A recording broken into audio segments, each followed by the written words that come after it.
Paano nga ba ako nag-book online para sa Disney on Ice? So, search nyo lang guys yung smtickets.com sa Google.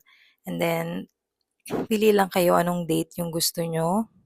So, pinili ko is January 1. And then, click nyo lang yan. And then, sa baba, may mga option.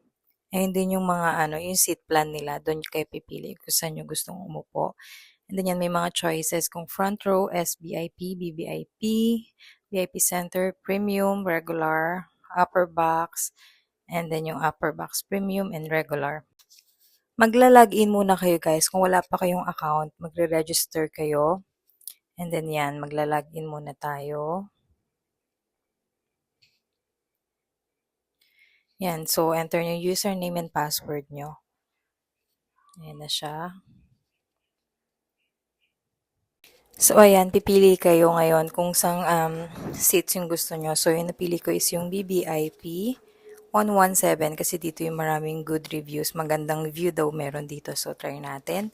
So, ayan, drag nyo lang yung puzzle.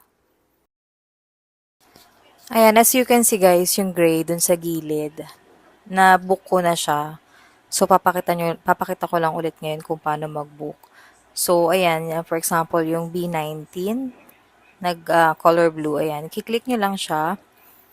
And then, ayun, napupunta na siya sa baba. Ayan, nandyan na yung order summary sa baba, makikita nyo. May additional lang siya na online fee na 100 pesos kada seat. So, may option kayo ng payment method. Pwede ng credit card, debit card, GCash, Paymaya. And then, ayan, pag successful na yung payment nyo, ipiprint nyo yung voucher. May makita kayong voucher dun sa account nyo. Click nyo lang siya.